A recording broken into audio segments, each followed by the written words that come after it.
Hola chicos, hola chicas. Welcome to this new video, especially dedicated to the 90-word essay. Either in the foundation, the higher paper, in Spanish, you need to write down 90 words, around 90 words, about 4 bullet points. They will give you 4 bullet points about any topic from family, environment, school, and so on. The key thing is, you cannot use a dictionary or any kind of support. You have to write down using your brain. So today we are going to help you with 5 steps to pull it off and get top marks either in communication, when you get 10, maximum 10 marks, or in range of language. You got 6, up to 6 marks. So follow these 5 steps to smash your 90-word essay and guarantee you will get top marks. Let's start.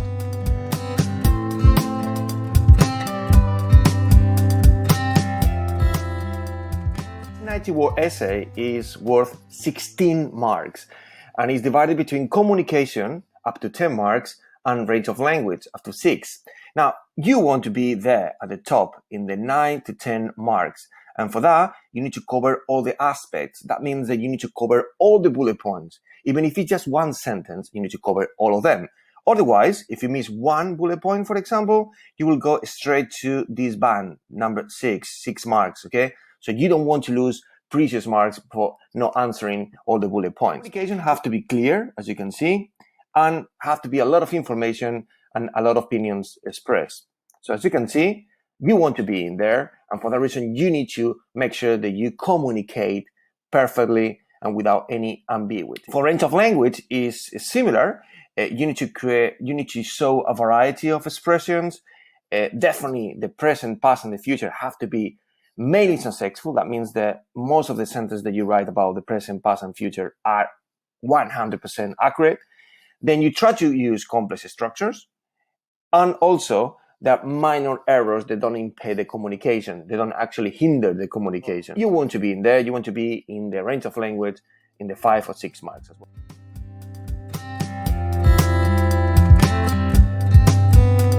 So the first thing you need to do is that this is the bullet points that they're asking you. And you can see there's always 4.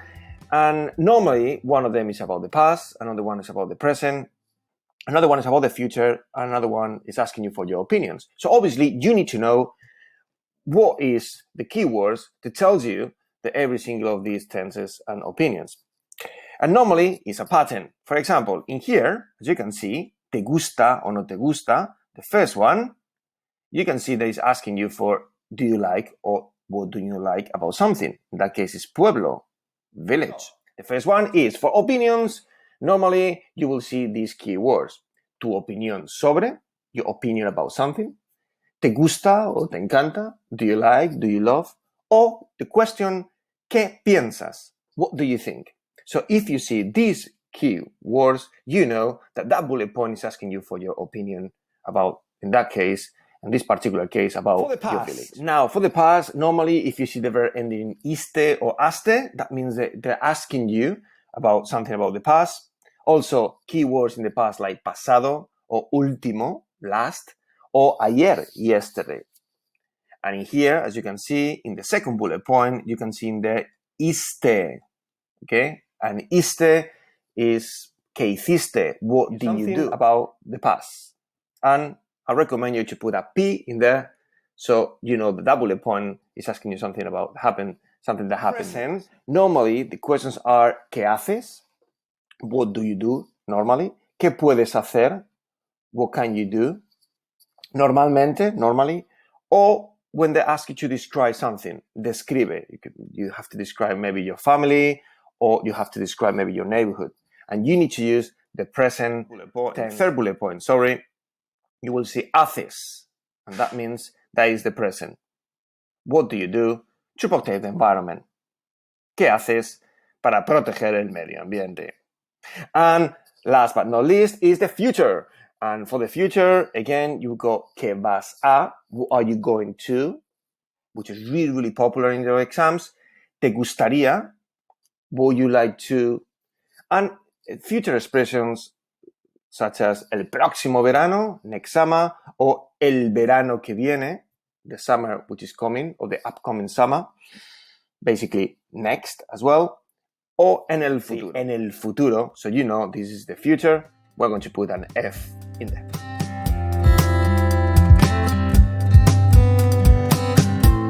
The second step is also really important. And one of the most common mistakes is students repeating what is called the conjugate verb, basically repeating ¿qué hiciste? O ¿qué haces? O ¿quieres? You don't have to repeat that because they're asking you. So it's like in English, they ask you, what do you do during your last holidays? And you answer, what do you do? I decided to play football. So in here, for example, ¿qué hiciste durante un día de excursión en tu región? What do you do during a trip in your region? You don't have to repeat ¿qué hiciste? Also, ¿qué haces? Is something quite basic, but you have to make sure that you don't repeat that in your answer. Don't repeat the conjugate verb from the bullet point.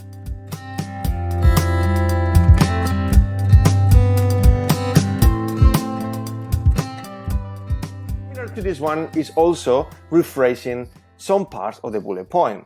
And this is something that you need to make sure that you do because you can get really extra words, and also it's not a lot of effort because you basically are copying from the bullet point. But you need to change a couple of things. For example, in here, you can use de tu pueblo.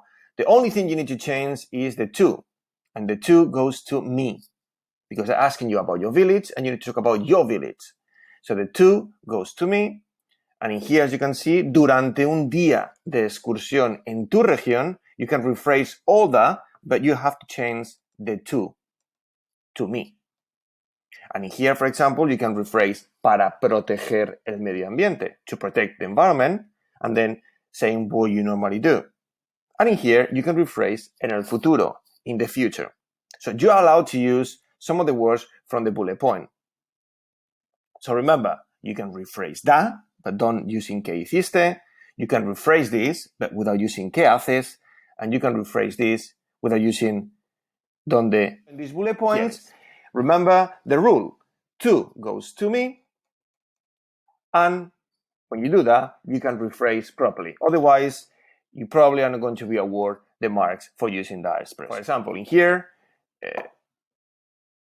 we call tu opinión sobre el matrimonio. We have to change mi opinión sobre el matrimonio, and then you can express your opinion. So you can actually use all these 5 words in your answer. Also in here, tus ambiciones para el futuro. You can see the tus in there, your ambitions for the future. So you change the to mis, and you can actually use mis ambiciones para el futuro, and then say what are your ambitions.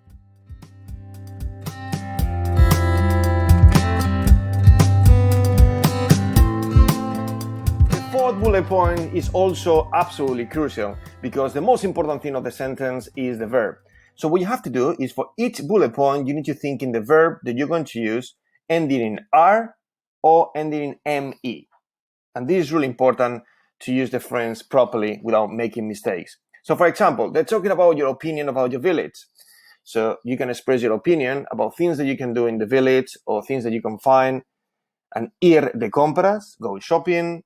Jugar con mis amigos, maybe that's what you like from your village, or visitar el mercado, to visit the market. So as you can see, all these verbs ends in R. You can use as well verbs like I, there is, for this particular question, like there is something in your village. An excursión, you know, is a trip. What do you do during a trip in your area? So things, again, like visitar monumentos, tomar el sol, sunbathe, although you can use as well broncearme, which basically means as well sunbathe, and montar en bicicleta, for example. It's up to you. Just keep it simple, and remember, they need to end in R or ME. For the third one, as you can see, they're asking you for the environment. So think about things that you do to protect the environment. Maybe ahorrar agua o electricidad, to save water or electricity, reciclar papel, usar el transporte público, o montar en bicicleta again. And what would you like to be in the future? Obviously, in here, you will use verbs similar to vivir. You can use vivir as well in your sentence, so you can rephrase that verb, viajar, to travel, or residir, which is another verb similar to vivir. to live in a place. Use the verb ending in R and ME and make sure that you write down them before starting your paragraphs.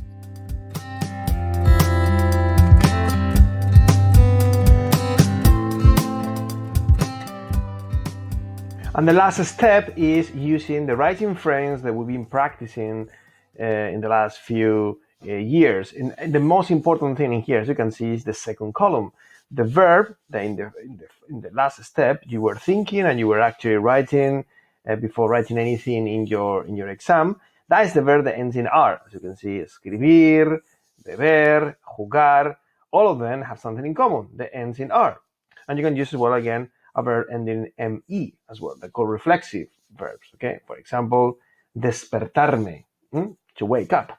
And then, as you can see, if you follow the frame, you would never actually make a mistake in the word order or also as well in the conjugation, because you actually are not conjugating at the moment. You're not changing anything. For example, in the past, you will see you can use decidí escribir, I decided to write.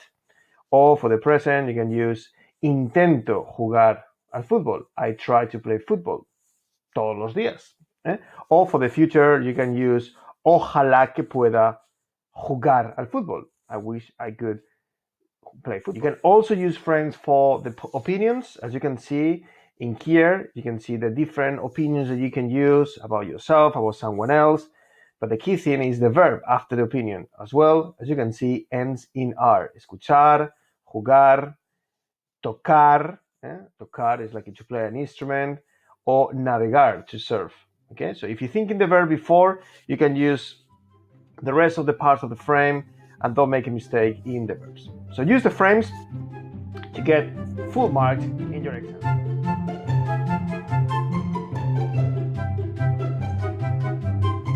You need to know in the bullet point that you need to write about is the past, the present, the future, or you need to express your opinion. The second step is don't repeat the conjugate verb from the bullet point. Then you try to rephrase the bullet point, and the key words in here are changing to me and tus to miss.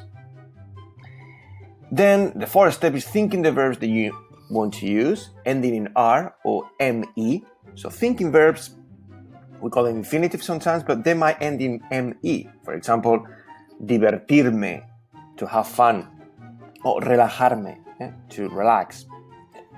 And the last one is you need to use the writing frames for the past, the present, the future, and opinions that we've been working on during the last few years.